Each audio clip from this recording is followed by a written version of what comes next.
बार बार मैंने इस बात को कहा है कि बिहार प्रधानमंत्री जी की प्राथमिकताओं में है और बिहार में बार बार उनका आना, ये मुझे लगता है शायद 9वीं बार पिछले 1 साल में, जब से केंद्र में तीसरी बार प्रधानमंत्री जी के नेतृत्व में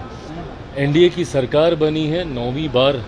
उनका बिहार आना अपने में दर्शाता है कि एक विकसित बिहार का संकल्प प्रधानमंत्री जी के लिए कितनी बड़ी प्राथमिकता है। ऐसे में आज एक बार फिर हज़ारों करोड़ों की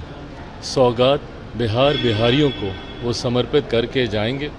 और मैं मानता हूँ कि ये प्यार बिहारियों के लिए जो प्रधानमंत्री जी के दिल में है और बिहारी जिस तरीके से प्रधानमंत्री जी को प्यार करते हैं, ये अपने में एक ऐसा जोड़ है जो बिहार को विकसित राज्य बनाने की दिशा में और ज़्यादा गति देगा। लेकिन विपक्ष कह रहा है कि झूठ बोलेंगे और कुछ देंगे नहीं, चले जाएंगे। विपक्ष और कहेगा क्या? विपक्ष इस बात से घबराया हुआ है कि क्योंकि मुद्दा तो इसी बात को ये लोग बनाना चाहते थे ना कि प्रधानमंत्री जी ने बिहार के लिए क्या किया, प्रधानमंत्री जी बिहार आते नहीं, प्रधानमंत्री जी बिहार को देखते नहीं, जब चुनाव आता है तभी बिहार आते हैं। यही बातें विपक्ष मुद्दा बनाता, पर जिस तरीके से निरंतरता में ना सिर्फ प्रधानमंत्री जी बिहार आए, ना सिर्फ प्रधानमंत्री जी ने बिहार को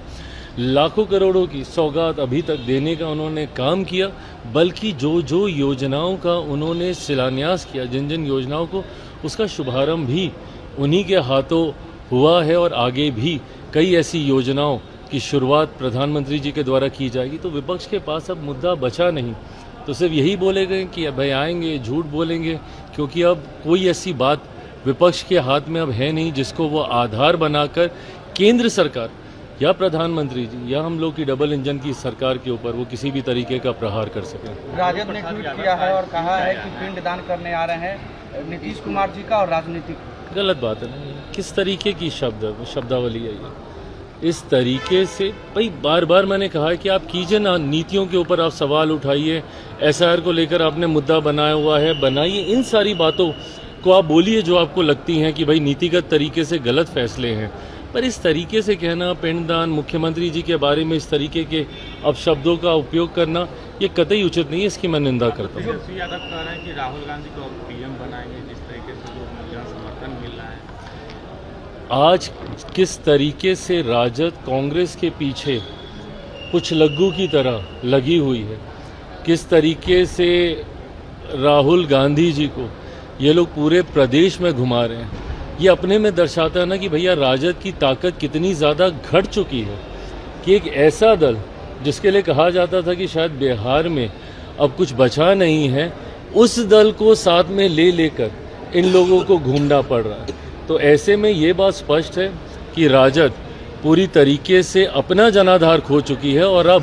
कांग्रेस जैसा दल जिसका देश भर में जनाधार कमज़ोर हो चुका है, उसके सहारे बिहार की नैया अब ये लोग पार करना चाहते हैं। बिल को लेकर तेजस्वी यादव ने कहा है कि मुख्यमंत्री नीतीश कुमार और चंद्रबाबू नायडू जी को जेल भेजने की तैयारी में है। ये वही लोग हैं ना जो कि भ्रष्टाचार पे जब जेल जाते हैं तो परिवार के दूसरे सदस्यों को कुर्सी देते हैं।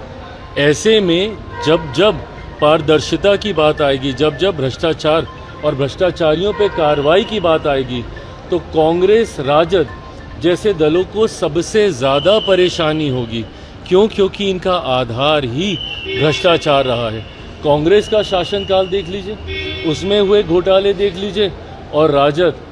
के घोटालों का जिक्र तो देश ही नहीं दुनिया में लोग करते हैं। तो ऐसे में जब केंद्र की सरकार भ्रष्टाचारियों के खिलाफ ऐसे बिल लेकर आएगी तो सबसे ज़्यादा तकलीफ इन्हीं लोगों को होगी।